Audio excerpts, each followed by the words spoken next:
Hello everyone, क्या हालचाल? कैसे हैं आप सब लोग? मेरे प्यारे बच्चों, बहुत बहुत बहुत बहुत मुबारकें सीए फाउंडेशन क्लियर करने पे। कालरा जी कहाँ हैं? दिख नहीं रहे हैं। कालरा जी की सिर्फ आवाज आ रही है। कालरा जी दिख क्यों नहीं रहे हैं?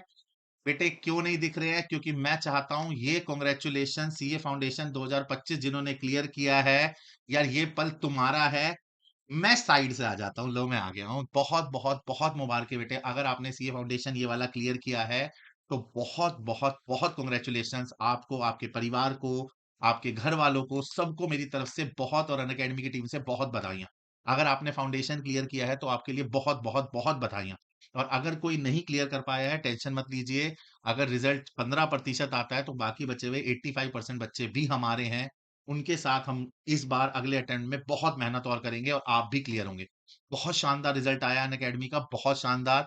We are very happy, we are very happy. तुम लोगों ने बहुत मेहनत करी है यार, बहुत अच्छा रिजल्ट आया है। हमारी सारी मेहनत रंग लाई है यार। हमारी टोटल 6 ऑल इंडिया रैंक्स आई हैं, 6। 50 रैंक में से 6 ऑल इंडिया रैंक अन अकेडमी ने दी है। पहले तो एक बार जोरदार तालियां आप सबको लिए यार, बहुत बहुत बहुत फाउंडेशन वालों, तुमने दिल खुश कर दिया यार। बहुत अच्छा रिजल्ट, बहुत अच्छा रिजल्ट, बहुत अच्छा रिजल्ट।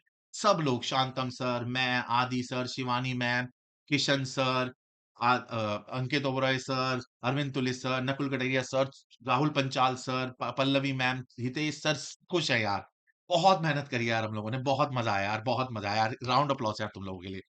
ठीक है जी। अब सर ये क्या आए हो? थैंक यू तो आपने बोल दिया, कांग्रेचुलेशन तो बोल दिया, अब क्यों लेकर आए हो वीडियो? सुन बेटे, ये वीडियो ना थोड़ी डिटेल डिस्कशन के बारे में, कुछ ऐसे टॉपिक जो सीए इंटर के लिए जरूरी हैं और जो जनरल डिस्कशन में, एक बीइंग अ बड़ा भाई, मैं सारी आगे की जर्नी ना डिस्कस करना चाहता हूं। मैं बोर नहीं करूंगा, बहुत इंपॉर्टेंट वीडियो है, बहुत ज्यादा ऐसी डिस्कशंस आधी से ज्यादा हमें पता भी नहीं है, मैं आपके लिए वो डिस्कशंस लेकर आया हूं।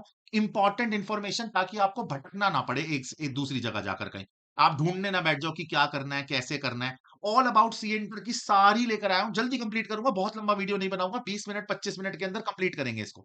और आपको डिटेल सारी डिस्कशन बता दूंगा, सारी A to Z information, technical information भी दे दूंगा सारी।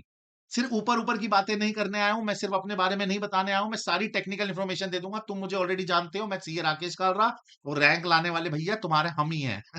ठीक है, रैंक लाने में हमारा ही जोर है, गेस्ट पेपर किंग मैं ही हूं। ठीक है जी। तो मैं अपने बारे में सारी डिस्कशन लास्ट में करूंगा, लेकिन मैं पहले आपको सारा डिटेल ऑल इंडिया अपने इंटरमीडिएट कोर्स के बारे में बता दूं। आप में से ना बहुत सारे लोगों को पता ही नहीं चार्टर्ड अकाउंटेंसी कोर्स क्या है। आप जो कुल कर रहे हो तुम्हें तो मालूम है, पर थिंग क्या है, हम परेशान हो जाते हैं एक छोटे से सवाल से, क्या कि बेटे सीए कर रहा है। अच्छा जी, आपका बेटे सीआ सीए कर रहा है, कौन से कोर्स से, कौन से कॉलेज से कर रहा है? ये जवाब ना एक चार्टर्ड अकाउंटेंट स्टूडेंट की जिंदगी में ना अटैच हो जाता है। आधी दुनिया को पता ही नहीं, सीए सबको पता है, सीए करते कैसे हैं ना तो आपके रिश्तेदारों को पता है, और मुझे ऐसा लगता है कई हद तक तो कुछ पेरेंट्स को भी नहीं मालूम। उनके बेटा अकाउंटेंसी में बहुत अच्छा था, उसने सोचा जी पापा मेरी अकाउंट्स बहुत अच्छी है, मैं पढ़ता बहुत अच्छा हूँ, कॉमर्स से हूं, मैं सीए करना चाहूंगा, टॉप मोस्ट कोर्स है। पिताजी ने बोला ठीक है सीए कर ले, पता ही नहीं सीए करनी कैसे। बेटे ने सीए फाउंडेशन क्लियर कर ली, आगे का रास्ता घर वालों को नहीं मालूम है।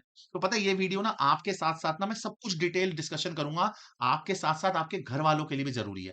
या तो पेरेंट्स के साथ बैठ के देखना ये वीडियो, नहीं देख पाओ, अगर आप ऐसे तो बोलोगे ना पापा और वीडियो देखे, पापा भी शॉक हो जाएंगे क्या दिखा रहा है, तो या तो पापा के व्हाट्सएप ग्रुप पे शेयर कर देना कि पापा एक बार ये वीडियो देखो, आपको मेरे पूरे कोर्स के बारे में पता लग जाएगा क्या है। तो आप बाबू के पापा जी, मैं आपको भी एड्रेस कर रहा हूं यहाँ पर। तो मेरे जो बच्चों के पिताजी, माताजी, घर वाले हैं ना, आप लोगों के लिए भी ये वीडियो बहुत ज़रूरी है। एक बार समझो ना कि आपका बेटा सीए कोर्स कर कैसे रहा है, उसकी अचीवमेंट पहले लेवल की क्या है, दूसरे लेवल की क्या है, तीसरे लेवल की क्या है, कैसे करेगा वो चार्टर्ड अकाउंटेंसी का कोर्स, उसका अगला स्टेप क्या है। आप उसे गाइड कर पाओगे, वो फँस जाएगा, उसको डिसीजन लेना होगा, आप उसकी हेल्प कर पाओगे। जब वो समझ नहीं पाएगा कि मुझे 1 ग्रुप देना है, 2 ग्रुप देना है, जब वो आपके पास आके बोलेगा पापा मैं 4 पेपर एक साथ कर रहा हूँ, मुझे 5वें पेपर में दिक्कत आ रही है, तो आपको पता होगा वो 5वां पेपर क्या है। तो ये फादर साहब आपके लिए भी बहुत ज़रूरी है। बच्चों के डिसीज़न लेने में आप ज़्यादा हेल्प नहीं कर पाओगे उनकी, मुझे पता है आप नहीं पढ़ा पाओगे, बट आप उनके डिसीज़न में हेल्प ले पाओगे। आप अपनी अपने पुराने एक्सपीरियंस के बेस पे आप उन्हें जवाब दे पाओगे कि यार करना कैसे चाहिए, क्या टेक्निकली ज़्यादा बेटर है, क्या लॉजिकली ज़्यादा बेटर है, आप उनकी हेल्प कर पाओगे। आप कोर्स नहीं जानोगे ना, आप उनकी हेल्प नहीं कर पाओगे। तो ये वीडियो आपके लिए भी उतनी इंपॉर्टेंट है, तो अपने घर वालों के साथ शेयर करो, पेरेंट्स के साथ शेयर करो, उनको दिखाओ ये वीडियो कि मैं कर क्या रहा हूँ, पापा देखो। जरूरी है, मेरे टाइम पे मेरे पिताजी को नहीं पता था कि मैं कर क्या रहा हूँ, उन्हें यही नहीं पता था। मेरे वो बोलते थे मेरा बेटा सी है, उनसे कोई पूछता था कौन से लेवल पे, कहते जी सीए कर रहा है, मुझे लेवल ही नहीं पता। दिक्कत है। क्यों? क्योंकि उनके पास अपनी ज़िम्मेदारियाँ बहुत हैं। तो एक उनकी ये वीडियो 20 मिनट की देखो, वो सब समझ जाएँगे। सीए के कोर्स में टोटल 3 लेवल है। दैट इज़ सबसे पहला लेवल है हमारा सीए फाउंडेशन, आप इसको एंट्री लेवल कह सकते हैं। ऑल्दो हमारा एग्ज़ाम एमबीए की तरह नहीं है, यहाँ पर कोई एंट्रेंस एग्ज़ाम नहीं है। मतलब आपको सीए फाउंडेशन देने के लिए 12th पास करना ज़रूरी है। 12th में कोई परसेंटेज रिक्वायर्ड नहीं है। मिनिमम परसेंटेज क्राइटेरिया नहीं है कि 60% होने चाहिए, अकाउंट्स में इतने होने चाहिए, मैथ्स में कोई नहीं है। कोई एज लिमिट नहीं है, कोई परसेंटेज नहीं है, कोई कास्ट नहीं है, कोई कलर नहीं है, कोई रीजन रिलीजन नहीं है। मतलब आपको सीए में आने के लिए किसी तरह का पर्टिकुलर एंट्रेंस एग्जाम नहीं देना है, कोई मार्क्स क्राइटेरिया नहीं देने हैं, आपको बस ये सीए फाउंडेशन का एग्जाम देना है। इसका मिनिमम क्राइटेरिया है आपका 12th पास होना चाहिए। आप 12th में क्लियर होने चाहिए। आपको 12th पास करनी है, चाहे वो आप आर्ट से करें, चाहे कॉमर्स से करें, चाहे साइंस से करें। आप कहीं से भी करके आएँ, आप सीए फाउंडेशन में एंट्री ले सकते हैं। अब आप में से बहुत सारे बच्चों ने जिन्होंने सीए फाउंडेशन क्लियर किया, आपका अगला स्टेप यानी सेकंड लेवल आता है हमारा सीए इंटरमीडिएट, जिसको हम सीए इंटर के नाम से बोलते हैं। आज मैं आपको उसकी सारी डिस्कशन करूँगा। इसको क्लियर करने के बाद आप सीए फाइनल में जाने से पहले आर्टिकलशिप करते हैं हमारे चार्टर्ड अकाउंटेंट के यहाँ पर। आप इंडस्ट्रियल ट्रेनिंग भी कर सकते हैं, आर्टिकलशिप भी कर सकते हैं। ये आर्टिकलशिप 2 सालों की है। 2 सालों की आर्टिकलशिप के दौरान कंप्लीट करने के बाद आप सीए फाइनल का एग्जाम देते हैं। और ये वो आखिरी पड़ाव है, आखिरी सीढ़ी है, जिसको क्लियर करने के बाद आपके नाम के आगे एक इतना प्यारा शब्द जुड़ जाता है, जो जिंदगी भर आपकी पहचान बन जाता है, वो होता है सीए राकेश कालरा। तेरे नाम के साथ जुड़ जाएगा CA Aditya Jain, CA Rahul Sharma, CA Sonia, CA Priya. आपके नाम के साथ एक अक्षर जुड़ जाएगा, जिसके लिए आप और मैं इतनी मेहनत कर रहे हैं। बेटे ये एक अक्षर नहीं है यार, ये ट्रस्ट है यार। ये वो चीज है जिसके लिए हम इतनी मेहनत कर रहे हैं। तो ये फाइनल कंप्लीट करने के बाद आपके नाम के साथ चार्टर्ड अकाउंटेंट जुड़ जाएगा, जो आपकी पहचान रहेगा। शादी के कार्ड पे भी तेरा यही नाम आएगा, सीए राकेश कालरा। तू चाहेगा नहीं कि खाली राकेश लिखा जाए, शादी पे कहेगा मेरे नाम के आगे सीए लिखो, मैंने मेहनत करी है। सर ये इंटर करनी कैसे है, उसकी डिटेल डिस्कशन देखो। सीए के अंदर सीए में स्टार्ट करने के लिए ना आपके पास दो रास्ते हैं, या तो आप सीए फाउंडेशन क्लियर करके आइए, या डायरेक्ट एंट्री रूट से आइए। अंत में आप पहुंचोगे एक ही जगह, कहां पर पहुंचोगे बताना, सीए इंटर। आपके सेकंड लेवल पे आपको पहुंचने के दो रास्ते। एक रास्ता, पहला रास्ता है कि आप सीए फाउंडेशन क्लियर करिए। सीए फाउंडेशन का एग्जाम क्लियर करने के बाद आप सीधा सीए इंटर में आ जाइए।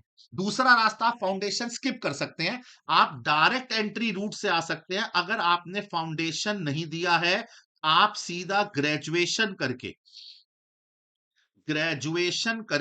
आप सीधा ज्वाइन कर सकते हैं। ग्रेजुएशन आप बीकॉम से कीजिए, बीए करिए। आप बीकॉम करने के बाद अपने थर्ड ईयर के कंप्लीशन के बाद आप सीधा सीए इंटर में आ सकते हैं, आपको फाउंडेशन देने की जरूरत नहीं है। ये जो रास्ता आईसीआई ने रखा है ना, ये उन लोगों के लिए रखा है जो 12th के बाद सीए शुरू नहीं करते। उन्होंने सीए का विचार नहीं बनाया था, उन्होंने अपनी ग्रेजुएशन शुरू कर दी, उन्होंने कॉलेज ज्वाइन कर दिया। कॉलेज ज्वाइन करने के फर्स्ट ईयर सेकंड ईयर के बाद उनको लगा कि यार प्रोफेशनल कोर्स करना चाहिए। अब वो 2 साल ऑलरेडी कर चुके हैं अपने ग्रेजुएशन के। अब उनका 1 साल ग्रेजुएशन का बचा है, तो आईसीआई कहता है आप अपनी ग्रेजुएशन कंप्लीट कर लो, आप हमारा एंट्री लेवल छोड़ दो, आप सीधा सीए इंटर में आ जाओ, आपको एंट्री लेवल देने की जरूरत नहीं है। तो सर डायरेक्ट एंट्री रूट ज्यादा बेटर है। मैं अपने 12th के बाद पहले कॉलेज एंजॉय कर लेता हूँ, 3 साल का मेरा कॉलेज होगा, मैं बढ़िया मस्त वहां पे बढ़िया सी बाइक लेके कॉलेज जाऊंगा, है ना सर, घूमूंगा, कल्चरल प्रोग्राम वो ज्वाइन करूंगा, कॉलेज की सोसाइटीज ज्वाइन करूंगा, नॉर्थ दिल्ली घूमूंगा, है ना, डीयू घूमूंगा, वहां डीयू के बाहर वाला बड़ा फेमस मैगी वाला है अंकल मैगी, वहां मैगी खाऊंगा, चाय पीऊंगा, है ना सर, 3 साल एंजॉय करके फिर सीए कर लेता हूँ। देख, मैं कौन होता हूँ तुझे रोकने वाला? मैं तो कोई नहीं हूँ। मैं बस तुझे कहना चाहता हूँ कि अगर तू 3 साल बाद चार्टर्ड बनना चाहता है तो बिल्कुल कर, मैंने तुझे रोका कहाँ है? बिल्कुल कर। अगर तू 3 साल बाद चार्टर्ड अकाउंटेंट बनना चाहता है, तेरे साथ का 12वीं क्लियर करने वाला बच्चा जो तेरे 12th के बाद शुरू करेगा वो, और तू करेगा 3 साल बाद आफ्टर ग्रेजुएशन, तो वो 3 साल पहले चार्टर्ड बनेगा, तू 3 साल बाद चार्टर्ड बनेगा। तू 3 साल बाद जब चार्टर्ड अकाउंटेंट बनेगा, तो तेरी अर्निंग उसके बाद से शुरू होगी, उसके 3 साल बाद से। याद रखिए, वो तेरे से 3 साल पहले कमाना शुरू करेगा। अगर तेरे को एंजॉयमेंट जरूरी लग रहा है, कर, बिल्कुल कर, कोई दिक्कत नहीं है। बट अगर तूने टारगेट सीए शुरू कर दिया है, सोच लिया है सीए का, तो तुझे फाउंडेशन करना चाहिए 12th के बाद ही। अगर तू ग्रेजुएशन के फर्स्ट ईयर में है, तो भी तुझे सीए फाउंडेशन ही पहले करना चाहिए। सेकंड ईयर में मैं तो भी कहता हूं सीए फाउंडेशन करना चाहिए। बट अगर तूने किसी वजह से नहीं शुरू की थी सीए और तू थर्ड ईयर में आ चुका है, तब तुझे डायरेक्ट एंट्री रूट लेना चाहिए। ये direct entry routes exceptional case में रखो। इसकी डिटेल एक वीडियो बनाऊंगा मैं ऑलरेडी, कि डायरेक्ट एंट्री रूट किनके लिए अच्छा है, डायरेक्ट एंट्री रूट की रजिस्ट्रेशन कैसे होती है, सारी डिटेल बताऊंगा। मेरे हिसाब से आपको 12th के बाद सीए फाउंडेशन ही करना चाहिए। अब मेरे प्यारे प्यारे बच्चों, जिन्होंने सीए फाउंडेशन क्लियर कर लिया, ठीक है, सीए इंटरमीडिएट के बारे में क्या करना है आपको जरा मैं बताता हूं। देखो, सीए इंटरमीडिएट ना न्यू सिलेबस ऐड हुआ था 1 जुलाई 2023 से, एप्लीकेबल फ्रॉम 2024 मई 2024 में। मई 2024 में फर्स्ट टाइम इसका सिलेबस बदल गया था। उससे पहले काफी, और आईसीए करता रहता है 6 अटेम्प्ट 8 अटेम्प्ट के बाद ना हल्का सा सिलेबस चेंज करता रहता है, और वो जरूरी है। अगर आप चेंज नहीं करोगे, नए एनवायरनमेंट के हिसाब से, नए लॉज के हिसाब से नहीं बदलोगे, तो हमारा कोर्स पीछे रह जाएगा, और आईसीए कभी भी ये नहीं चाहता। तो जैसी नई चीजें आती हैं, हमारा आईसीए उसको अमेंडमेंट करता रहता है। तो ये मई 24 में कोर्स चेंज हुआ, इससे पहले भी हुआ था। अब उसमें कुछ चेंजेस आए। क्या चेंजेस आए? पेपर का पैटर्न बदल दिया, चैप्टर्स ऐड ऑन कर दिए, कुछ चीजें हटा दी गई। जैसे अकाउंट्स पहले दो होते थे, एडवांस अकाउंटिंग और नॉर्मल अकाउंटिंग। पता है तुझे? दो अकाउंटिंग पढ़ते थे हम सीए इंटर में, दो बार अकाउंट्स पढ़ते थे, ग्रुप वन में और ग्रुप टू में। मई 24 में हटा दिया ग्रुप टू वाला अकाउंट, उन्होंने बोला जरूरत नहीं है। ग्रुप वन ग्रुप टू के अकाउंट्स को मर्ज करके बेकार वाले चैप्टर, बेकार वाले तो नहीं कहूंगा, कुछ चैप्टर्स हटा दिए, कुछ चैप्टर ऐड ऑन कर दिए, फाइनल वाले चैप्टर ले आए, अकाउंटिंग स्टैंडर्ड बढ़ा दिए, चेंज करते रहते हैं। तो मई 24 में नया सिलेबस आ चुका है। अब आप एलिजिबल हो मई 24 में न्यू सिलेबस के हिसाब से। क्या है जी? क्राइटेरिया जो है, जो हमारा सबसे इंपॉर्टेंट क्राइटेरिया क्या है, कि सर आपका सीए फाउंडेशन क्लियर होना चाहिए आपको सीए इंटर में आने के लिए, या फिर सीए फाउंडेशन का एग्जाम क्लियर, या डायरेक्ट एंट्री से आ सकते हो आप। डायरेक्ट एंट्री की वीडियो के बारे में डिस्कशन बाद में करेंगे, अभी पहले फाउंडेशन। आपने फाउंडेशन का एग्जाम क्लियर किया, आप सीए इंटर में रजिस्ट्रेशन करा सकते हो। एलिजिबिलिटी आपका फाउंडेशन एग्जाम देना नहीं, क्लियर होना है। एग्जाम के बाद आपका रिजल्ट आया, सक्सेसफुल रिजल्ट आया, आप सीए इंटर के लिए एलिजिबल हो। ऐसा नहीं है कि घर बैठे बैठे आप सीए इंटर की तैयारी शुरू कर दो, रजिस्ट्रेशन ही ना कराओ, नहीं। आप एलिजिबल हो, आईसीआई में रजिस्ट्रेशन कराना पड़ेगा। लेकिन सर कैसे कराना पड़ेगा? सर आईसीआई में रजिस्ट्रेशन कराने की आपके सितंबर 2026 के एग्जाम की लास्ट डेट है 31 दिसंबर। ये लास्ट डेट है। अगर आप रजिस्ट्रेशन कराते हो तो आपको सितंबर 26 वाला एग्जाम मिलेगा। सर एग्जाम कौन सा वाला अटेम्प्ट आएगा, पता कैसे लगेगा? देख यार, इसका ना एक बेसिक सा फंड है। देख, आपने अभी सितंबर 25 का एग्जाम दिया, आपने सीए फाउंडेशन दिया सितंबर 25 का। आप जो सीए फाउंडेशन के बाद सीए इंटर के फर्स्ट अटेम्प्ट के लिए एलिजिबल हो ना, वो सीधा उसके नेक्स्ट ईयर वाले के लिए हो। आप उससे पहले वाले के लिए एलिजिबल ही नहीं। क्यों? क्योंकि सीए इंटर के लिए आपके पास सितंबर 26 वाला एग्जाम ही है, बीच का मई 26 आप दे ही नहीं सकते, क्योंकि रजिस्ट्रेशन ही नहीं करा पाओगे। बेसिकली आपके पास एग्जाम की रिजल्ट आने के बाद, जैसे इस बार रिजल्ट कब आया? इस बार रिजल्ट आया हमारा 3 नवंबर को। 3 नवंबर के बाद आपकी रजिस्ट्रेशन डेट क्या है जी? आपकी रजिस्ट्रेशन डेट है। अब एक सेकंड, इसको लिखने दे, मैं आपके लिए बढ़िया बना देता हूँ। रिजल्ट आया 3 नवंबर को, रजिस्ट्रेशन डेट दी है उन्होंने, आपको समय दिया है कि भैया 31 दिसंबर को रजिस्ट्रेशन करा लो। और रजिस्ट्रेशन कराने के 8 महीने के बाद, 8 महीने के बाद जो भी आपका 8 महीने का गैप दिया जाएगा, 8 मंथ्स का गैप, आपके रजिस्ट्रेशन कराने के बाद 8 महीने गिन के देख, 31 दिसंबर से 8 महीने गिनियो। जनवरी, फरवरी, मार्च, अप्रैल, मई, जून, जुलाई, अगस्त, एग्जैक्ट 8 महीने कब खत्म होते हैं? 31 अगस्त को। 8 महीने का पीरियड आपको लेना है for studying CA inter. ICI कहता है आपको 8 महीने चाहिए सीए इंटर पढ़ने के लिए। 8 महीने के सीए इंटर पढ़ने के बाद ही आप एलिजिबल हो फॉर सीए इंटर एग्जाम। 8 महीने लगेंगे। आईसीआई कहता है बेटा सीए इंटर में 6 पेपर है, group one group two 6 paper. और सच मानो ना, मेरी बात मानो, 6 नहीं है, 7 पेपर है। क्यों? सर ये जो आपका टैक्सेशन है ना, ये 2 पेपर के बराबर है। आपको इनकम टैक्स भी पढ़ना है, जीएसटी भी पढ़ना है। किसी भी टैक्सेशन के टीचर से पूछ लो, कभी किशन सर से बात हो तो उनसे पूछना कि कालरा सर कह रहे थे टैक्सेशन 2 पेपर के बराबर है, वो ढाई कह देंगे। टैक्सेशन इतना बड़ा है, अकाउंट्स बहुत बड़ा है। तो वो कहते हैं पहले 8 महीने लो, उनके हिसाब से, आईसीआई के हिसाब से आपको 8 महीने लगेंगे ये 6 पेपर पढ़ने में।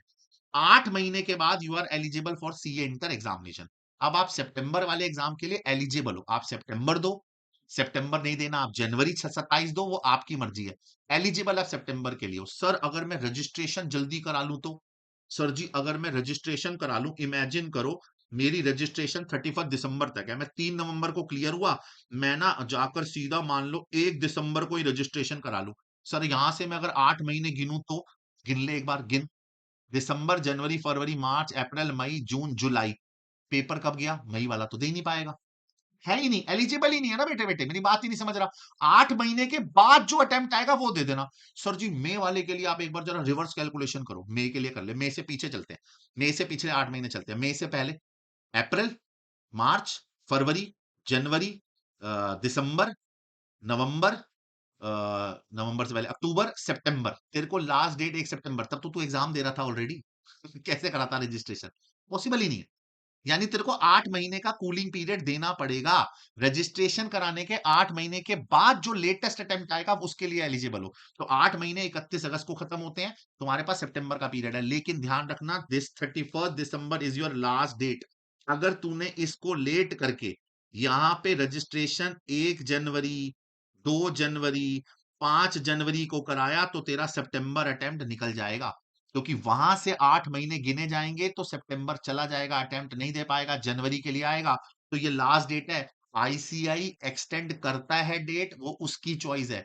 तुम्हारे पास लास्ट डेट है 31 दिसंबर, इसको करा लेना रजिस्ट्रेशन, वरना आपका लास्ट डेट सितंबर वाला अटेम्प्ट नहीं मिल पाएगा। और पता है आपको, date is very important in CA course. बहुत बच्चे मैंने ऐसे देखे हैं जो इस समय इतने कूलिंग पीरियड में चले जाते हैं कि अरे भाई मैंने फाउंडेशन क्लियर किया है। अंकल जी आपसे बात कर रहा हूं मैं, मैंने आपको लास्ट डेट बता दिया ताकि आप इसके पीछे पड़ जाओ, बच्चे के पीछे, कि बेटे 31 दिसंबर, आपको पता ही नहीं रजिस्ट्रेशन डेट क्या है, आप इसको क्या बोलते रहते। मैंने बता दिया आपको 31 दिसंबर है लास्ट डेट अंकल जी। अब आप इसके पीछे पड़ जाना अंकल आंटी, 31 दिसंबर से पहले पहले रजिस्ट्रेशन करानी है। अगर 31 दिसंबर के बाद रजिस्ट्रेशन कराओगे तो सितंबर 26 की जगह जनवरी 27 आएगा आपके बेटे का एग्जाम। जनवरी 27 वो आपको कहेगा कि अरे नहीं पापा होता ही जनवरी है, आप उसे बोलोगे, बता दोगे नहीं तेरी वजह से लेट हुआ है 4 महीने। तो 31 दिसंबर लास्ट डेट है, याद करना, लेट नहीं करना किसी भी हालत में। 31 दिसंबर रजिस्ट्रेशन कराने की फीस है बेटे 18,000 रुपए। बोथ ग्रुप एक साथ रजिस्टर्ड हो जाएंगे with articleship only one time. Only one time का मतलब, ये ओनली वन टाइम का मतलब है कि अगर आपने रजिस्ट्रेशन करा दी एक बार तो ये 4-5 साल के लिए वैलिड रहती है। आप अगर सितंबर 26 किसी कारणवश भगवान ना करे क्लियर नहीं कर पाता, तू मान ले हो जाता है यार, सबके साथ प्रॉब्लम आ जाती है, नहीं कर पाया, तो ये 18,000 दोबारा नहीं देने, वन टाइम फीस है। रजिस्ट्रेशन फीस तेरे को 31 दिसंबर से पहले 18,000 रुपए एक बार देने। बोथ ग्रुप की रजिस्ट्रेशन इसी में हो जाती है। सिंगल ग्रुप की रजिस्ट्रेशन नहीं होती, सीए इंटर की रजिस्ट्रेशन होती है। तो तेरी सीए इंटर की रजिस्ट्रेशन के लिए 18,000 रुपए तुम्हें सबमिट करने हैं और तुम्हारी रजिस्ट्रेशन हो जाएगी। वन टाइम 18,000 देने हैं, इसमें अटेम्प्ट काउंट नहीं होते हैं। तेरे 4-5 साल के लिए रजिस्टर्ड हो जाएगा। जब जब एग्जाम टाइम आएगा, जैसे तेरा September 26 का एग्जाम आएगा, तो इसका एग्जामिनेशन फॉर्म भरना पड़ेगा। तब तुझे आईसीआई को बताना पड़ेगा कि मैं सिंगल ग्रुप दूंगा या मैं बोथ ग्रुप दूंगा। आईसीआई उसके लिए एग्जामिनेशन फीस लेगा, और ये वन टाइम होती है, यानी ये हर बार देनी, वन टाइम कह रहा हूं, ये ईच टाइम देनी पड़ती है। ये एग्जामिनेशन फीस अगर बोथ ग्रुप देते हो तो 2700 है एट प्रेजेंट, सिंगल ग्रुप देते हो तो 1500 है। आशा है कि ये नहीं बढ़ेगा, आशा है कि ये मेरे हिसाब से तो नहीं बढ़ेगा। तो आई एम डैम श्योर ये यही रहने वाली है, अभी भी यही है, 1500 रुपए रहेगी। और ये एवरी टाइम है, एवरी टाइम मतलब जब भी तुम एग्जाम दोगे तुम्हें ये 1500 या 2700 देने पड़ेंगे। सर अगर मान लो मैंने 1500 सिंगल ग्रुप के दिए तो क्या मैं बोथ ग्रुप के एग्जाम देता हूँ, आरसी को थोड़ी पता लगेगा? ऐसा नहीं है बेटे, पता लग जाता है। आईसीआई आपके घर पे आपका जो एडमिट कार्ड है वो भेजेगा सिंगल ग्रुप का। सर अगर मान लो मैंने 2700 जमा करा दिए और मैंने बोथ ग्रुप के लिए वो करा लिया एग्जामिनेशन, और मैं जाके सिर्फ सिंगल ग्रुप दे रहा हूँ, सेकंड ग्रुप नहीं दे रहा हूँ, ऐसा कर सकता हूँ? हाँ कर सकते हो। तो आप बोथ ग्रुप की एग्जामिनेशन फीस देके सिंगल ग्रुप दे सकते हो, सिंगल ग्रुप की एग्जामिनेशन फीस देके बोथ ग्रुप नहीं दे सकते। सिंपल सी बात है, ये तो कॉमन सेंस है, याद रखना। तो एग्जामिनेशन फीस आपको हर बार देनी पड़ेगी जब जब आप अटेम्प्ट यूज करोगे। ये 18,000 वन टाइम है, बार बार नहीं देने अंकल जी, बार बार नहीं देने हैं। ये आपको अगर बेवकूफ बना के 2 बार 18,000 मांगे तो छीन लेना, अय्याशी कर रहा होगा ये, समझ रहे हो? नहीं देने। 18,000 वन टाइम है। एग्जामिनेशन फीस बार बार देनी पड़ती है, ये थोड़ा सा आई गेस मुश्किल है, क्या करें, बट देनी पड़ती है। आईसीआई को भी एग्जाम कंडक्ट करवाने में समय लगता है, इसलिए आईसीआई बार बार लेता है। रजिस्ट्रेशन कैसे करानी है सर जी? रजिस्ट्रेशन कराने के लिए आप जाएंगे www.ici.org, उसके ई सर्विस वाले पोर्टल में जाइएगा। फाउंडेशन की रजिस्ट्रेशन कराई थी, तुम्हें पता है ऑलरेडी कैसे करानी है। स्टूडेंट सर्विसेज में जाइएगा, एसएसपी पोर्टल जाइएगा, सेल्फ सर्विस पोर्टल, वहां पर आप जैसे ही अपना एनआरओ डालोगे, वहां ऑलरेडी आपकी सारी डिटेल ऑलरेडी भरी होगी। फाउंडेशन की आपकी डिटेल उनके पास ऑलरेडी है, आपका नाम, आपका एड्रेस, फादर नेम, आपकी 12th की मार्कशीट, 10th की मार्कशीट ऑलरेडी है। फाउंडेशन की मार्कशीट उसमें ऐड कर दीजिएगा। इंटर रजिस्ट्रेशन 5 मिनट लगेंगे, मैक्सिमम 5 मिनट के अंदर हो जाएगा। सब कुछ ऑनलाइन होता है, पेमेंट भी ऑनलाइन हो जाएगी। ये देख लीजिएगा www.ici.org, e service, student service, SSP portal. बड़े आराम से हो जाएगा, बड़े आराम से। अब जी सीए इंटर में है क्या? सीए इंटर में जो मैं अभी ग्रुप वन ग्रुप टू की बात कर रहा था, आपके दो ग्रुप्स हैं टोटल। फाउंडेशन में हमारे 4 पेपर होते थे। फाउंडेशन के जो चारों पेपर होते थे 100 मार्क्स के थे, 2 ऑब्जेक्टिव 2 सब्जेक्टिव। अब हमारे क्या है, ये टोटल 6 पेपर है। और इन 6 पेपर के अंदर सिंपल सा फंडा है, पास होने के लिए चाहिए आपको subject wise 40 and overall 50। Sir ये तो बिल्कुल फाउंडेशन वाला लेवल है। हाँ, सेम वही, पास होने के लिए 40 और ओवरऑल 50। यानी आपको सबके अंदर 40-40 लाने हैं, वरना आप इस ग्रुप सब्जेक्ट में पास नहीं माने जाओगे। और ओवरऑल आपके सब में 50 होने चाहिए, तब जाके आप पास माने जाओगे। पेपर साल में 3 बार हो रहे हैं, जैसे फाउंडेशन के होते हैं जनवरी, मई और सितंबर। पहले 2 बार होते थे, अब 3 बार होते हैं। आईसीए 3 बार कर चुका है, 4 बार कर देगा तो मैं पढ़ाना छोड़ दूंगा। बहुत मुश्किल होता है 3 बार भी साल में, क्योंकि रजिस्ट हमें तो मैराथन वगैरह ना, तुम तो एक अटेम्प्ट दे रहे हो, मैं तो हर अटेम्प्ट पढ़ा रहा हूँ ना, इसलिए साल में 3 होते हैं, जनवरी, मई और सितंबर। 4 नहीं 3 होते हैं, याद रखिएगा। क्वार्टरली 4-4 महीने के गैप में होते हैं 3 अटेम्प्ट। हमारे पास 2 ग्रुप्स हैं, देखो। पहला ग्रुप जो ग्रुप वन बोला जाता है, दैट इज पहला advance accounting paper, then second is law, third आया टैक्सेशन। अगर आप थोड़ा सा देखोगे ना, तो ये हमने फाउंडेशन में पहले पढ़े थे। लॉ और अकाउंट्स पढ़ी थी, मेरा चेहरा शांतन सर का चेहरा देखा था। टैक्सेशन आपके लिए बिल्कुल न्यू है। कॉस्ट अकाउंटिंग आपके लिए बिल्कुल न्यू है। ऑडिटिंग आपके लिए बिल्कुल न्यू है। और रही बात एफएमएसएम, तो ये आपके लिए बिल्कुल न्यू है। ठीक है जी। हमारा अकाउंटेंसी बिल्कुल 100 मार्क्स का है। लॉ भी 100 नंबर का है। टैक्सेशन को 2 हिस्सों में बांटा गया है, जीएसटी 50, इनकम टैक्स 50। कॉस्टिंग 100 का है, ऑडिटिंग 100 का है, एफएम 50 और एसएम 50। ठीक है। अब सर थ्योरी प्रैक्टिकल अगर खेलना चाहोगे, तो भैया हमारी एडवांस अकाउंटिंग प्योर प्रैक्टिकल है, इसमें अकाउंटिंग स्टैंडर्ड है लेकिन वो भी प्रैक्टिकल है। कॉस्टिंग आपका पूरा प्रैक्टिकल है। टैक्सेशन आपका पूरा प्रैक्टिकल है। लॉ थ्योरी है जैसे फाउंडेशन में था। ऑडिटिंग थ्योरी है। एफएम आपका प्रैक्टिकल है और एसएम आपका थ्योरी है। यानी ग्रुप वन के अंदर एक थ्योरी सब्जेक्ट है, दैट इज सिर्फ और सिर्फ आपका लॉ। ग्रुप टू के अंदर 2 थ्योरीज आ जाते हैं, ऑडिटिंग और एसएम, जो कि ग्रुप टू थोड़ा आसान है। अगर आप मेरे से पूछोगे ना, तो ग्रुप टू ग्रुप वन के कंपैरिजन में ज्यादा आसान है। इस बार की पासिंग परसेंटेज देखो, तो हमारी जो सितंबर 25 की पासिंग परसेंटेज आई है, वो ग्रुप वन की आई है 10%, ग्रुप टू की आई है 24%।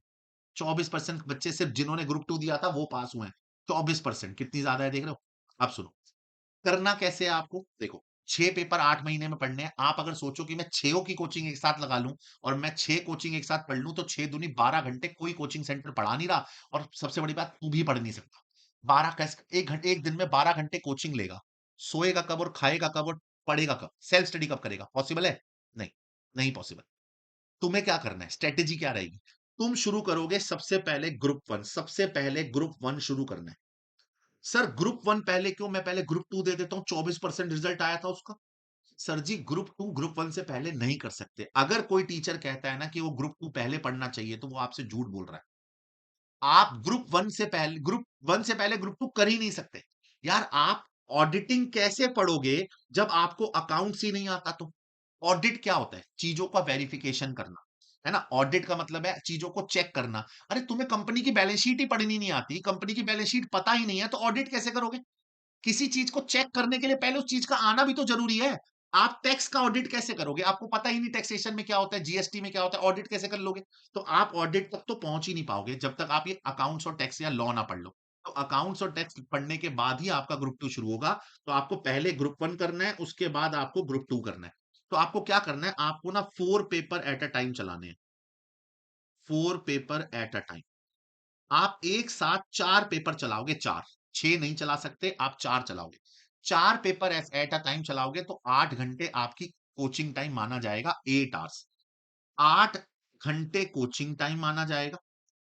मैक्सिमम ये 8 सुबह शुरू होगा हमारा 7:30 बजे लेक्चर शुरू होते हैं। आपके 8 घंटे जो कि नॉर्मल है, बड़े आराम से सीए इंटर के लिए शुरू कर सकते हैं। आप ग्रुप 1 और साथ में कॉस्टिंग चालू करो। ठीक है जी। इसके बाद आप बाकी जैसे ही ये कंप्लीट होगा, आप बचे हुए जो 3 पेपर बचे आपके ऑडिटिंग, एफएमएसएम, फिर आपका ग्रुप 2 बहुत ही हल्का हो जाएगा। आप उसको 2 महीने में ग्रुप 1 की रिवीजन के साथ भी कर लोगे। आइडियल अप्रोच पहले ग्रुप 1 करिए, फिर ग्रुप 2 कीजिए। सर मैं 1 ग्रुप पहले दे देता हूँ, 1 ग्रुप बाद में दे देता हूँ। सर 1 ग्रुप करके पेपर नहीं देना है। सिंगल ग्रुप देने से नुकसान क्या है मैं आपको आगे जाके दिखाता हूं। सेट ऑफ की प्रॉब्लम है, एग्जामिशन की प्रॉब्लम है, रैंक की प्रॉब्लम है। आपको नहीं देने हैं, आपको अपने सीए इंटर को ग्रुप 1 ग्रुप 2 आईसीआई ने आपके लिए बनाए हैं। आप इसको कभी मानो ही मत ग्रुप 1 ग्रुप 2। मैंने अपने टाइम पे सीए, मेरे टाइम पे पीई 2 होता था, प्रोफेशनल एक्सपीरियंसी कोर्स 2, आईपीसीसी बाद में जो बन गया। मैंने अपने टाइम पे अपने दिमाग में कभी ना ग्रुप 1 सोचा, ना ग्रुप 2 सोचा, ना इंटर में, ना फाइनल में। बताता हूं क्यों। आपका ना बेसिक फंडा होता है, हमारा दिमाग ना इसी तरीके से चलता है। आपको फाउंडेशन में अगर मैं बोलता 4 पेपर है, 2 पहले दे दो, 2 बाद में दे दो, आप पता क्या करते? कुछ मैं कह रहा हूँ 90% बच्चे शिफ्ट हो जाते, 2 अभी दे देते, 2 4 महीने बाद दे देते, कि पास होना आसान है। बताऊँ? उन्होंने क्या बोला? नहीं 4 पेपर है। अगर वो बोलते ना 5 पेपर है, फिर तुम 5 एक साथ देते। वो बोलते ना 6 पेपर है, फिर तुम 6 एक साथ देते। आईसीआई अगर आपके अभी ये ग्रुप 1 ग्रुप 2 हटा देना और बोले 6 पेपर है सीए इंटर में, तुम्हें क्या फ़र्क पड़ता है? 4 फाउंडेशन में, 6 इंटर में।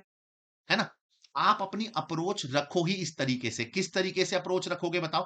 आप अप्रोच किस तरीके से रखोगे कि भैया हमारे पास सिंगल अप्रोच है कि हमें 6 पेपर पढ़ने हैं।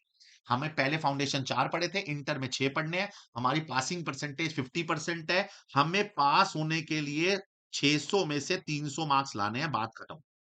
हमें बोथ ग्रुप ही देने हैं, सिंगल ग्रुप नहीं देना। अब जो ड्यू सिलेबस में थोड़ा-सा चेंज आया, मैं आपको वो चेंज बताता हूँ। हमारे 100 मार्क्स में 30 मार्क्स एमसीक्यू चले गए हैं और 70 मार्क्स सब्जेक्टिव आ गए हैं। ये हर पेपर के लिए बता रहा हूं मैं, सिर्फ अकाउंट्स के लिए नहीं, हर पेपर के लिए। आपके हर पेपर में 30 मार्क्स एमसीक्यू, 70 मार्क्स सब्जेक्टिव। आपको 30 नंबर के एमसीक्यू अटेम्प्ट करने हैं, चाहे अकाउंट्स हो, चाहे ऑडिट हो, चाहे कॉस्टिंग, चाहे एफएम, चाहे लॉ, चाहे टैक्सेशन। 30 एमसीक्यू पार्ट ए, 30 आपके एमसीक्यू और 70 आपका सब्जेक्टिव। सर ये सब्जेक्टिव और एमसीक्यू आ गए हैं तो मुश्किल हो गया होगा। थोड़ा सा मुश्किल हुआ है। ये एमसीक्यू आपके फाउंडेशन के लेवल के नहीं है, ये कंसेप्चुअल बेस है। आपको चैप्टर कंसेप्ट और लॉजिकली आना चाहिए, तब आप वो अटेम्प्ट कर पाओगे, वरना नहीं कर पाओगे। बट सबसे अच्छी बात है इसमें, नो नेगेटिव मार्किंग। सर इसमें कोई नेगेटिव मार्किंग नहीं है। मतलब आपने सही 15 एमसीक्यू आते हैं 2-2 मार्क्स के। अगर आपने सही किया तो 2 नंबर मिलेंगे, न गलत किया तो आपके 2 नंबर कटेंगे, 0 हो जाएंगे, नेगेटिव नहीं होंगे। नेगेटिव मार्किंग नहीं है और ऐसा हर पेपर में है।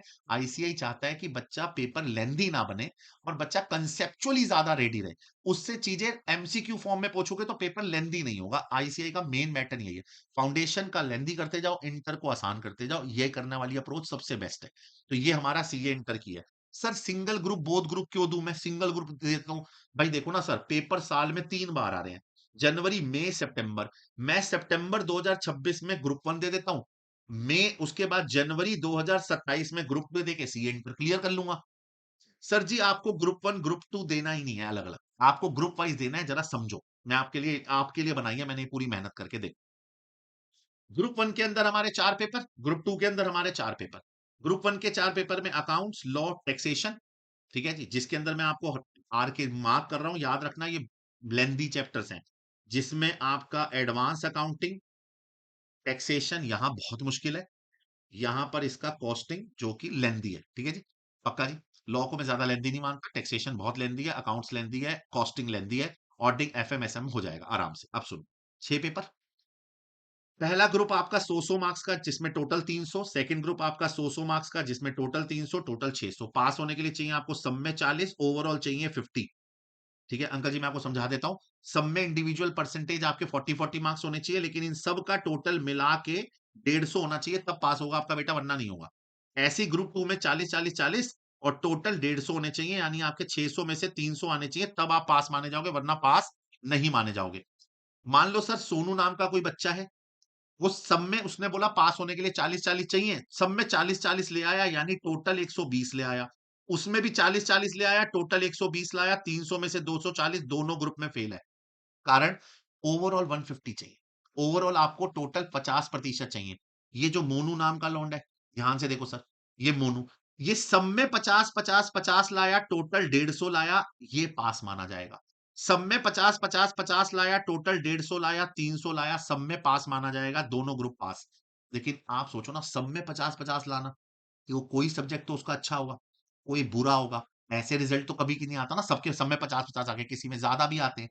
तो प्रॉब्लम कहां आती है, मैं आपको वो समझाता हूँ।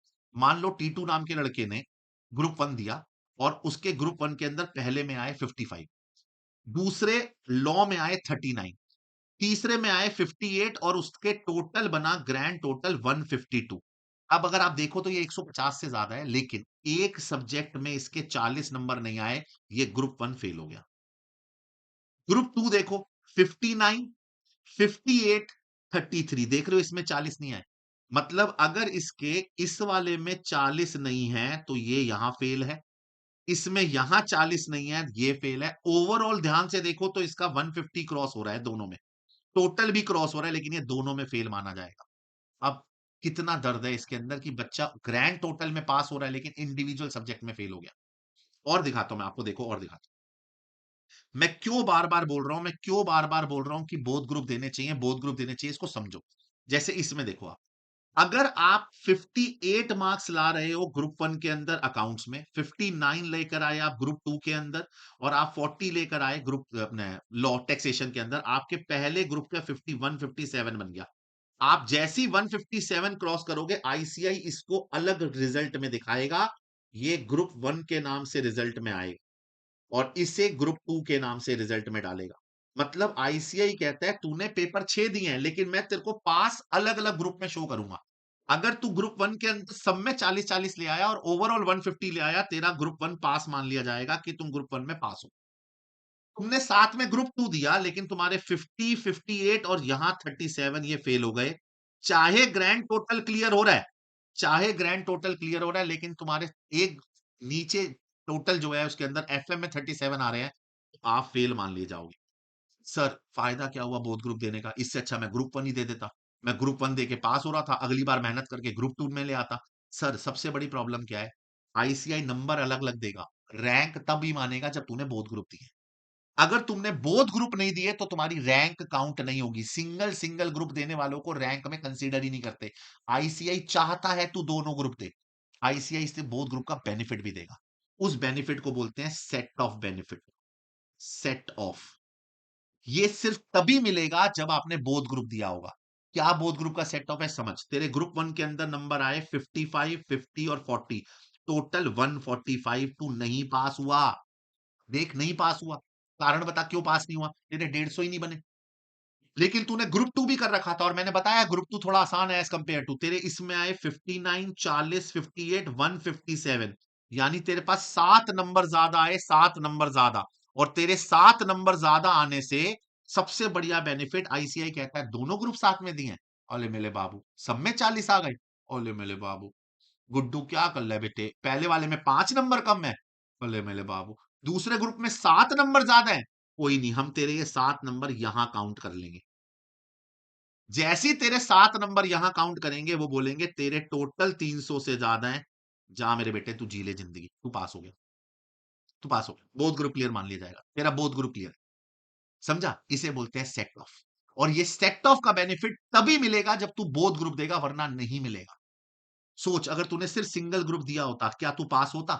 सिर्फ ग्रुप टू दिया होता तो पास हो जाता, ग्रुप वन के अंदर तो फेल हो जाता। ये 7 नंबर का बेनिफिट तुझे मिल गया। और ये 7 नंबर का बेनिफिट सेट ऑफ का तभी मिलेगा जब तू बोथ ग्रुप पढ़ेगा। तू सिंगल ग्रुप क्यों लेगा? बोथ ग्रुप देना। बोथ ग्रुप देने के दो सबसे बड़े फायदे। सबसे बड़ा फायदा सेट ऑफ प्लस रैंक। तू ग्रुप वन के अंदर 300 में से 290 भी ले आएगा ना, तब भी तेरी रैंक काउंट नहीं होगी। 290 तो रैंक वन वाले के भी नहीं होते, पता है तेरे को। अगर तू बोथ ग्रुप देगा तो ही तेरी रैंक काउंट होगी। और रैंक आने से आर्टिकलशिप बढ़िया मिलती है, सीए फाइनल में पुश मिलता है, अच्छी जगह आर्टिकलशिप मिलती है, बहुत इंपॉर्टेंट है। समझा। तीसरा कंसेप्ट जो मुझे सिखाना है, that concept is called exemption. Sir ये क्या है? सर जी अगर आप इसमें ध्यान से देखो तो पहले वाले ग्रुप में आपके 60 नंबर आए, 40 आए, 40 आए, ओवरऑल टोटल 140, आप फेल हो। 68 आए, 40 आए, 40 आए, 148 है, आप फेल हो। कोई सेट ऑफ भी नहीं हो सकता क्योंकि टोटल ही 288 बन रहा है। लेकिन आईसीआई कहता है बच्चे ने बहुत मेहनत करी है, इस बच्चे ने एडवांस अकाउंटिंग में 60 नंबर लेकर आ गया है ये बच्चा। सर जी ये कॉस्टिंग में 68 लेकर आ गया है और आईसीआई कहता है अगर 60 नंबर आ गया ना, देख 40 चाहिए पास होने के लिए, ओवरऑल चाहिए 50, और अगर तू 60 ले आया तो आईसीआई मानता है कि भैया ये सब्जेक्ट इसको दोबारा मत पढ़ाओ यार। 60 नंबर ये ऑलरेडी ले आया है 100 में से यार, तो इस बच्चे को ये सब्जेक्ट दोबारा क्यों पढ़ाना है, पास होने दो ना। तो वो ये सब्जेक्ट आपका एग्जेम्प्ट कर देंगे। मतलब अगले अटेम्प्ट में तेरे को ये 2 पेपर नहीं देने, अब 6 की जगह 4 देने हैं। मतलब अगले वाले अटेम्प्ट में तेरे को ये दोनों पेपर नहीं देने। तेरा 60 आते ही एग्जेम्प्ट, और जैसे ही एग्जेम्प्ट हो जाएगा तेरा वो पेपर नेक्स्ट अटेम्प्ट में नहीं आएगा, ये सेम नंबर नेक्स्ट अटेम्प्ट में कैरी फॉरवर्ड हो जाएंगे। मतलब अगली बार मान ले तू इसमें 50 ले आया, इसमें 50 ले आया, इसके 60 काउंट करके तेरे को नंबर दे दिए जाएंगे 160। समझा मेरी बात? यहां तू 68 ले आया, यहां तू 48 ले आया, यहां 50 ले आया, ये वाले काउंट कर लिए जाएंगे। मतलब बोथ ग्रुप देने के फायदे देख रहे हैं सर। सिंगल ग्रुप दूंगा एग्जामेशन तब भी मिल जाएगी, लेकिन बोथ ग्रुप देना, बोथ ग्रुप देने के फायदे देखो, मैंने आपको सारे क्राइटेरिया समझा दिए कि बच्चा पास कैसे होगा।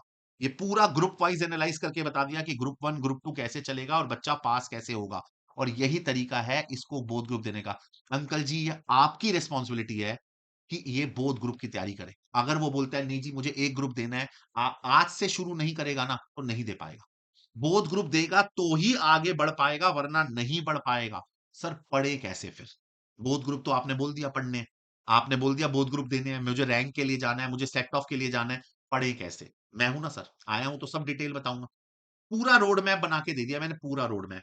3 नवंबर आज रिजल्ट आ गया तुम्हारा, 2 दिन पहले 3 दिन पहले, जब मैं वीडियो बना रहा हूं 2 दिन हो चुके हैं रिजल्ट आते हुए।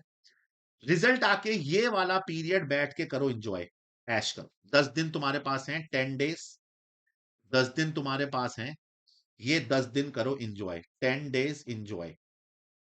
भाई पास हुए हो, एंजॉय लिख दिया मैंने। आप पास हुए हो, है ना? ऐश करो, पिक्चरे विचरे देखो, इंस्टाग्राम चलाओ, घूम के आओ, ऐश करो, कोई दिक्कत नहीं। 13 नवंबर और 15 नवंबर से चल रहा है हमारा नया बैच शुरू, ग्रुप वन का बैच शुरू हो रहा है, जिसके अंदर कॉस्टिंग भी पढ़ा रहे हैं हम आपको साथ में। 13 नवंबर से आपका बैच स्टार्ट हो जाएगा, 13 नवंबर। 13 नवंबर को आपका बैच शुरू हो जाएगा, 4 पेपर के साथ शुरू करो, जिसमें ग्रुप वन और कॉस्टिंग शुरू कर दो अभी से। 10 मार्च को आपका ये पहला ग्रुप समाप्त। 13 नवंबर से गिनो, नवंबर दिसंबर जनवरी फरवरी मार्च, ऑलमोस्ट 4.5 महीने, ग्रुप वन कंप्लीट आपका। जैसे ही ग्रुप वन कंप्लीट हो गया, साथ में कॉस्टिंग कंप्लीट हो गया। देख रहे हो 4 पेपर कंप्लीट हुए, ये ग्रुप वन नहीं कंप्लीट हुआ, group one plus costing complete. अब आपके ग्रुप टू में क्या रहेगा, एफएमएसएम जो मैंने बताया, इसमें एसएम थ्योरी है, और दूसरा क्या रहेगा, ऑडिटिंग। बस ऑडिटिंग भी आसान है। आपके पास 2.5 महीने के अंदर अंदर आपका 12 मार्च से शुरू हो जाएगा ग्रुप टू, इसके 2 दिन बाद से ही। और आपके 2.5 महीने से 3 महीने के अंदर आपका ग्रुप टू कंप्लीट हो जाएगा बड़े आराम से। 31 जून या 15 जुलाई तक कंप्लीट हो जाएगा, 30 जून या 30 जून तक या 15 जुलाई तक कंप्लीट हो जाएगा। जैसे ही आप इसको 15 जुलाई को ग्रुप टू कंप्लीट करेंगे, आपके पास ऑलमोस्ट पूरे 2 महीने बचेंगे सेल्फ स्टडी करने के लिए हमारे साथ। हम हाथ नहीं छोड़ते। आपने देखा हमारे फाउंडेशन में, इंटर के बच्चों से पूछो, पूरी वाईटी पे रिवीजन कराएंगे हर सब्जेक्ट की, पूरे ऑल इंडिया मॉक टेस्ट लिए जाएंगे, आईसीआई जो एमटीपी देगा वो सॉल्व कराई जाएंगी। ये सब कुछ यूट्यूब पे हम ही कराएंगे तुम्हें साथ में। ये 2 महीने हमारे साथ यूट्यूब पे रहो आखिरी दिन, और सितंबर के एग्जाम को जाके दे आओ। सर ये पूरा रोड मैप हमने आपके सामने तैयार कर दिया कि बच्चा पढ़ेगा कैसे। 13 नवंबर को जो बैच शुरू हो रहा है, हमारा 15 नवंबर को बैच शुरू हो रहा है, इस बैच में आप 4 पेपर से शुरुआत करेंगे। ग्रुप वन आपका कंप्लीट हो जाएगा 10 मार्च को, 12 मार्च से आपके ग्रुप टू के पेपर क्लासेस शुरू हो जाएंगी, 30 जून को खत्म हो जाएगा आपका, 15 जुलाई तक ग्रुप टू, और बचे हुए 2.5 महीने हमारे साथ करेंगे आप यूट्यूब पे रिवीजन सेशन, यूट्यूब और स्पेशल पे, जहां पर मैं आपको पूरा टाइम पे वाईटी के अंदर पूरा कोर्स दोबारा कराऊंगा रिवीजन में। टेस्ट लूंगा, ऑल इंडिया टेस्ट और एमटीपी होंगे, और ये हर बार होता है, फाउंडेशन में भी हुआ है, चेक करके देख लो। मुझे बोलने की जरूरत नहीं है, तुम जानते हो हमने वादा किया तो करते ही करते हैं हम। ठीक है जी। हमारा जो सितंबर, ये 13 नवंबर और 15 नवंबर से बैच शुरू हो रहा है, ये दोनों बैच आप ज्वाइन कर सकते हैं। और अन अकेडमी की सबसे बड़ी खासियत, मेरा बैच ज्वाइन किया तो क्या मैं ये क्लास नहीं देख सकता? ऐसा नहीं है जी। अन अकेडमी आपको मल्टीपल एजुकेटर देता है। अन अकेडमी कहता है बेटा, जिसकी मैं बोल रहा हूं आपको, नकुल सर की क्लास अच्छी लगे वहां से कर लो, नकुल सर का कोई पर्टिकुलर चैप्टर अच्छा लगे, मेरा कोई पर्टिकुलर चैप्टर लगे अच्छा लगे, वहां से कर लो। भाई हम अन अकेडमी हैं, हम बैच नहीं हैं, हम बैच नहीं बेचते, हम आपको बोलते हैं हम आपके लिए 2 बेस्ट टीम लेकर आए हैं। आपको जिससे जो पसंद आए वो पढ़ के देखो। आपको मेरे से अकाउंट्स की डेमो देखो, मेरा अच्छा लगे मेरे से पढ़ो, नकुल सर से पढ़ना है नकुल सर से पढ़ो। आपको टैक्सेशन किशन सर का अच्छा लगे, अंकित सर का अच्छा लगे, उनसे पढ़ो। लो शांतम सर अच्छे लगे, अंकित ओबराय सर अच्छे लगे, उनसे पढ़ो। कॉस्टिंग आदि सर अच्छे लगे, राहुल सर अच्छे लगे। भाई हमारे पास मल्टीपल एजुकेटर है, 2 बेस्ट टीम है। यार रैंक्स ऐसे आ जाती हैं क्या? फाउंडेशन की 6 रैंक, इंटर में 2 रैंक। ये बेस्ट एफर्ट है, टीम एफर्ट है, साथ चलते हैं हम। 13 तारीख को पहला बैच, 15 तारीख को दूसरा बैच, जो बैच अच्छा लगे ज्वाइन करो। 2 अच्छा बैच लगे। 13-15 से आपको ये बैच ज्वाइन करना है। इस बैच की वजह से ही ये रिजल्ट आए हैं अनअकैडमी के। देखिए, अनअकैडमी के सी एंटर के रिजल्ट 33 एआईआर आई है, 33 एआईआर ऑल इंडिया रैंक। ये मैं आपको 24-25 का डाटा बता रहा हूं। 2024-25 में जितने अटेम्प्ट हुए टोटल मिला के 33 एआईआर 33, 4000 से ज्यादा लर्नर पास हुए हैं। फाउंडेशन का देखो यार, 2025 का ही देखो डाटा, 6 ऑल इंडिया रैंक्स हैं 2025 में, 6 ऑल इंडिया रैंक्स। टोटल अभी तक 7 ऑल इंडिया रैंक। सर जी आप फाउंडेशन में 7 ही लाए हो। अबे पिछले अटेम्प्ट से शुरू हुई है रैंक आना। पिछले अटेम्प्ट में 1 थी, इसमें 6 हैं, 7 ऑल इंडिया रैंक। 450 बच्चा पास हुआ है हमारा। 450 से ज्यादा लर्नर ने 300 प्लस लाए हैं। 6250 लर्नर पास हो चुके हैं अभी तक। तो अन अकेडमी अपना रिजल्ट बताता है। अन अकेडमी की पहचान ही उसका रिजल्ट है। अन अकेडमी की पहचान उसका रिजल्ट है। ये देखो, ये बैच ऑफर 60% तक अवेलेबल है। 60% डिस्काउंट पे आप ये ले सकते हो, लेकिन बेटे हर अच्छी चीज का ना एक अंत डेट होती है। तो 9 नवंबर इसकी लास्ट डेट है। इस डेट तक अगर आप कोड आरकेजी लगा लेते हैं, कोड आर के जी लगा लेते हैं तो आपको 60% ऑफ मिल जाएगा। आप मल्टीपल एजुकेटर से पढ़ सकते हैं। नंबर 1 रिजल्ट आपके सामने है अवेलेबल। ये हमारे बैचेस हैं सीए इंटरमीडिएट के, प्लस एन आइकॉनिक। आपकी प्रेफरेंस हमेशा 12-15 या उससे ज्यादा होनी चाहिए। आपकी कम 6 महीने का मत लेना, 12-15 होनी चाहिए। प्लस एन आइकॉनिक में बुक्स का फर्क है, ये आपको डिटेल वीडियो में पता लग जाएगा। सीए इंटरमीडिएट का हम हमेशा बेस्ट सेलर में बोलते हैं 18+ मंथ लीजिएगा, प्लस लीजिए, आइकॉनिक लीजिए, आपकी प्रेफरेंस के हिसाब से है। आइकॉनिक में आपको बुक्स मिल जाएंगी। अन अकेडमी की टीम हमेशा आपके साथ रहेगी, चाहे वो डाउट सॉल्विंग हो, लाइव टेस्ट हो, ऑल इंडिया टेस्ट हो, आखिरी दिन तक पढ़ाना हो, या रिजल्ट लाना हो। We are result machine. तो याद रखिएगा, ये बैचेस कब से शुरू हैं? Batches date are starting from 15th and 13th of November. और आपकी पूरा रोड मैप यही फॉलो करना है। मैंने पूरी आपकी डिस्कशंस कर ली। सीए इंटर में कौन से ग्रुप, कितने ग्रुप्स हैं, कौन कौन से पेपर हैं, कैसे देना है, सिंगल ग्रुप देना है, बोथ ग्रुप देना है, रजिस्ट्रेशन कैसे करानी है, कितनी फीस है, कहाँ कराना है, एग्जामिनेशन फीस क्या है, कितनी बार एग्जामिनेशन फीस, सब कुछ डिटेल में बताया है। इस वीडियो को अपने घर वालों के साथ शेयर कीजिएगा, इसको बाकी दोस्तों के साथ शेयर कीजिएगा। ऑल अबाउट सी इंटर में सारी इंफॉर्मेशन बताई है। अगर अभी भी आपको कोई सवाल हो, अगर आपके अभी भी कोई डाउट है, तो बेटा इसका कमेंट सेक्शन में इस वीडियो के लाइव होने के 2 दिन तक मैं सारे जवाब दूँगा। 2 दिन मैं बोल रहा हूँ, इससे ज़्यादा तो थोड़ा मुश्किल हो जाएगा। 2 दिन तक मैं आपकी इस कम वीडियो में जा के कमेंट पढ़ूँगा, और जो-जो आपके डाउट हो, कुछ भी सिली से सिली डाउट हो, कैसा भी डाउट हो कि सर मैं ग्रुप 1 के अंदर 1 में 90 ले आया तो कैसा भी डाउट हो, मैं सबके जवाब दूँगा। अगर आप फादर साहब आप देख रहे हैं, मदर आप देख रही हैं, पेरेंट्स अगर आप देख रहे हो, आपके भी कोई सवाल हो, आप इस वीडियो के नीचे कमेंट कीजिएगा। प्लीज़ बता दीजिएगा कि मैं फादर या मदर हूँ। पेरेंट पेरेंट लिख दीजिएगा ताकि मैं समझ पाऊँ, एड्रेस कर पाऊँ कि आपके पेरेंट ने। मुझे बहुत खुशी होगी अगर एक पेरेंट ने भी सवाल पूछा ना मेरे से, मुझे बहुत खुशी होगी, बहुत खुशी होगी। अगर आप पेरेंट हैं और आप जवाब पूछ कुछ जानना चाहते हैं सीए से रिलेटेड कोई भी इन्फॉर्मेशन, मैं इसमें सब कुछ कवर किया है सीए इंटर। अगर आप और कुछ भी जानना चाहते हैं, तो आप उसमें कमेंट कीजिए, मैं आपको 100% उस पे रिप्लाई दूँगा। इस वीडियो के लाइव होने के 2 दिन तक मैं सारे कमेंट पढ़ूँगा, सारे जवाब दूँगा। कुछ भी पूछना चाहें आप कमेंट में पूछ सकते हैं। पेरेंट्स के साथ भेजो, पेरेंट्स को दिखाओ, उनको बताओ मैं क्या कर रहा हूँ। डन? चलिए, मैं लेता हूँ आपसे विदा। गुड नाइट, शुभ रात्रि, शब्बा खैर। फिर से एक हार्टिएस्ट कांग्रेचुलेशन मेरी तरफ से, बहुत-बहुत मुबारकें। टीम इंडिया टीम अन अकेडमी आपके साथ है। कालरा जी आपके साथ हैं हमेशा के लिए। Take care.